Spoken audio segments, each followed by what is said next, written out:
Okay, in this video, we're going to be looking at specifically the William Stafford poem and its use of line and imagery. So to be able to do that successfully, we would need a lot longer than the 10 to 15 minutes I'm going to put into here, but I'm hoping that you can start to see how this is operating. Now, while I'm going to focus mainly on line and image, there's a good chance I'm going to mention other poetics as I see them within the poem. There's nothing wrong with that. Again, remember that poetics don't exist in separate boxes, right? We can talk about them separately because it just helps us to do that and compartmentalize them. But poetry is about sort of the overall experience, the holistic reality of it. So though I will focus on those two elements, do keep in mind that other words may pop up. And if those come out and you have some questions about that, that's fine. Please let me know. So Traveling Through the Dark by William Stafford.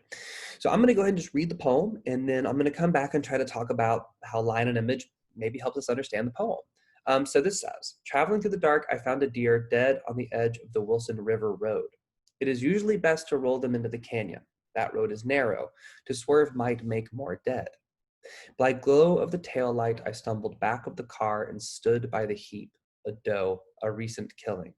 She had stiffened already, almost cold. I dragged her off. She was large in the belly. My fingers touching her side brought me the reason. Her side was warm. Her fawn lay there waiting, alive, still, never to be born. Beside that mountain road, I hesitated. The car aimed ahead its lowered parking lights. Under the hood purred the steady engine. I stood in the glare of the warm exhaust turning red. Around our group, I could hear the wilderness listen. I thought hard for us all, my only swerving, then pushed her over the edge into the river. So, Coleridge, the poet, once said that poetry's power is that you can hear it, have no real idea what it's talking about, but understand the emotional experience that you're supposed to have. And this is a sad poem, right? Over here, abstraction, it's like sad, and we can hear this. And part of what we try to do is like make this connection to why is it sad? Why do I feel this way? What are the images that I'm seeing? I'm sorry that these are my visuals, but this is I don't have anything else right now. So we want to think about this, right? What does this mean? And there's a lot of content in here, and we could talk about a lot of different things. This time reading it through, I really noticed as I was reading it, how many times he's utilizing, let me do this, the semicolon, right? I mean, it's everywhere inside of this poem. And that seems really interesting to me. Though we haven't really talked about this in any way, like I just keep finding these showing up inside of the poem. So I'm kind of interested to think about a semicolon when it comes to the traveling through the dark. If I was writing a paper on this one, I probably want to talk about that. But we're not really going to focus on that right now. Right now, we're going to talk about imagery and line and what we can do to understand the poem a little bit better. We want to try to make sure that we understand, first of all, what's the narrative of the poem. A narrative simply means a story, the beginning, the middle, and the end. And in this one, we have a man who's driving a car. It's in the dark. He finds a deer that's dead on this particular road, and he tells us that it's best when we roll them into the canyon because if we don't, people might swerve, right, and then they may die. And as he says, the swerve might make more dead, and that could mean both more deer as well as people. He gets out. He goes up to the deer to do his responsibility, his job for this killing, and finds out that the doe is actually pregnant. And the pregnancy, of course, as he tells us in the third line of the third stanza, will be, of course, stillborn. It won't survive. It will die with its mother. And then he hesitated. He tells us that he waits for a minute. Now, eventually, he waits, he pauses, he listens here, and then eventually he pushes her over the edge and into the river. So that's the whole narrative. And if we want to make it even shorter, if we want to summarize the poem, we always want our summaries to be short. We can very simply say there's a man driving at night, sees a dead deer, gets out of his car, recognizes that it's pregnant, and then pushes it into the river. Okay, so we can talk about a lot of different words over here on the abstraction side, like responsibility, death, right? That's very loud in here. We can talk about like almost an ecological standpoint, right? What is our responsibility toward nature, right? Is this a nature poem? I mean, there's a poem, like we could use this old phrase like human versus nature, right? Like, is that what this theme is? And maybe yes, right? Maybe so. But I want to think a little bit about imagery in this particular poem, and I want to start actually with the title, right? Traveling through the dark. Now we have two images there, I would say. The first is traveling. Now, it's not exactly an image because we can't really see travel necessarily. It's more of like a concept, but it does suggest movement, right? And that which is moving is an image. We can see movement. So I'm going to call that kind of an image, the image of travel, okay?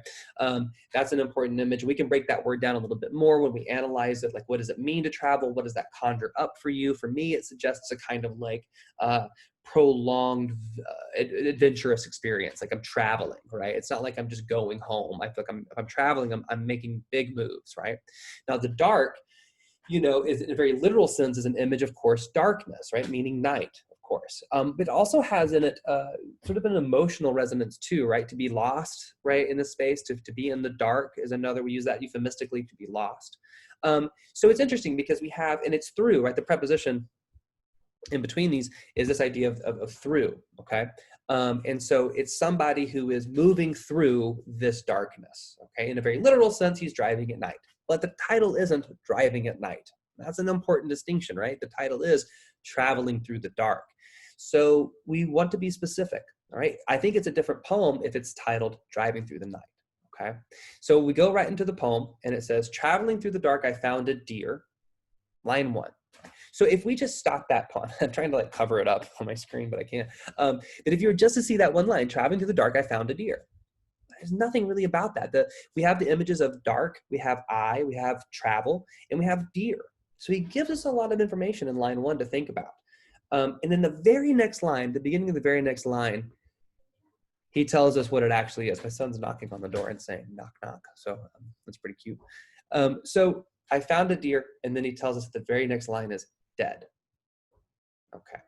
So it changes our understanding, how the line moves from line 1 to line 2. We go from having a deer, just found a deer, which is a live, loving, living thing. In the very next line, he tells us that the image is actually one of a dead deer. So we're discovering, right? He's discovering, we're discovering along with him. And then we have the edge of the Wilson River Road. So first we have the image of an edge, then we have, the image of a river, right? And then we have the image of a road. So there's a lot of images being shown to us, but they're all kind of in the same category. The biggest one that stands out, of course, is dead. That's really jumping out at us. Now, dead is an idea, right? But it's also quite literal. A dead deer is something that we could experience with our sensory moment. So it is an image. And now in the next line, he tells us it is usually best to roll them into the canyon. Okay, so this is an interesting line, right? Because I feel like it gives us a lot of different things to consider. First of all, the first word that jumps out to me is the word usually. Now, we're not here talking about the word usually and adverbs inside of this particular video, but it's hard not to recognize that. It is usually best to roll them into the canyon. Okay, well, what does that word suggest? I mean, it suggests that this is a pattern, right? That this is something that happens enough that it can become usual, right? So that means that this is something that we can get used to. That tells me a lot about the psychology of my speaker here. I'd be curious to hear your ideas of that in your response journal. What does that word mean to you? And then you have to roll them, all right? So it's a very, very sensual, not sensual, but sensory experience. This idea of you have to get underneath the deer and then roll them over. And the reason for that is, of course, because they're very heavy, right? You can't just pick them up. You have to actually roll them over. Now, you have to imagine this experience of like, what does that look like? What does that feel like? You would have to get underneath them, right? So it's very, very tactile, very much a part of the human body being used to do this. And then you roll them, of course, in them, meaning plural, right? But we didn't have them plural. It was singular here, and now it's plural here, right? So the image has changed from singular deer to plural. Okay, and then finally into the canyon. So in the canyon, of course, is a crevice, right, in the earth. It's a foundational space that has been carved out through eons worth of erosion, and it's almost like it's a dip, right? So and in many ways, it's out of sight then, right? Out of sight, out of mind. So he's saying this is what we normally do because that road is narrow. The Wilson River Road is a very narrow road, like a narrow mountain pass, right? And if you don't roll them off, then you would have to swerve. Swerve's another image, right? You'd have to move from it very quickly, and then maybe you hit more deer, or maybe you don't. Maybe you hit your own car, hits a wall, and then you, of course, are dead. So this is interesting because this word here, more, isn't specific to who he's talking about, right? It's not specific. It's saying it might make more dead. So in our opening stanza here, we have a lot of information to consider.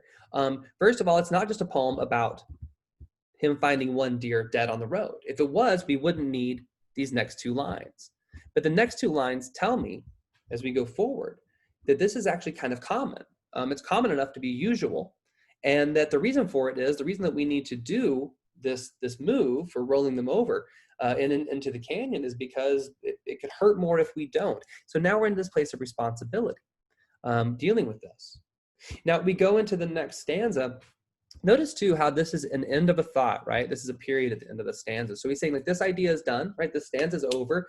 So we have to think about everything he just tried to tell us in that stanza. And we move into the second stanza, we're going to have a new idea introduced to us because we have the beginning of a new sentence. By glow of the taillight, I stumbled back of the car. First line, okay? So he gets out of the car, the taillight is glowing.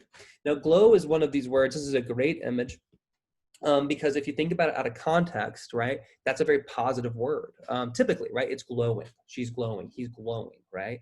We think of this as like a brightness, right? To glow, it's like this sort of pulsing light sort of thing. Very positive image, except that this is, of course, the glow of a tail light. All right. So if you know what color a tail light is, imagine then this is like a pulsing red glow, right? And notice that when he goes to the back of the car, right, the verb that he does is stumbled. That's important, I think. Tell me why that's important in a response journal, because I think that's an important moment. Tell me what you think about the word usual and the word stumbled. Right? That's a good image. I want to hear your ideas. So he stumbles at the back of the car. Makes sense because we know what he's going to go do, which is to roll this down into the canyon. And then notice what happens in the next line. Okay. Notice how the imagery. This is a great line to look at for imagery. Notice he stood. So we understand it, right? You can see him. He stumbled there. Then he stood by the heap. A doe, a recent killing. So each one of those descriptors is a different image, and each one of those images carries a different meaning, right? Heap, right, suggests kind of like a, I don't know, always see laundry, though that's not what he's talking about here. But it's just like stuff piled on top of each other, like it has no form. It's just a heap of bones, right?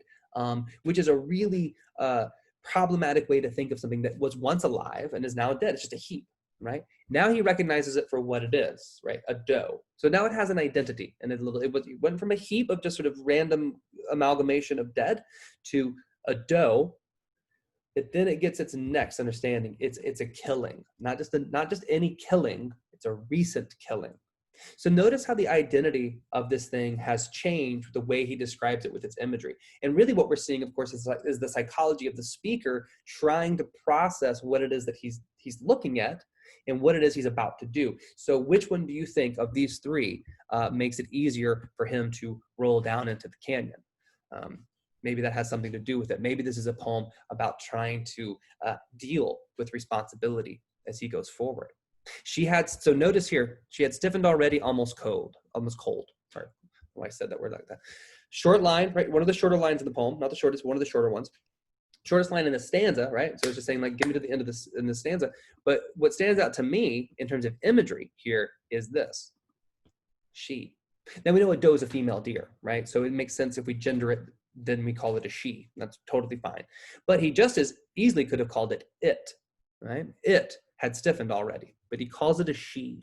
I wonder why he does that, right? Why is that necessary? Why do we gender that? What does that do when we create a gendered experience for this particular deer? And then stiffen, right? Rigor mortis is setting in, and the only reason rigor mortis sets in is because the blood begins to pool, right? And it doesn't pulse anymore because the heart has died.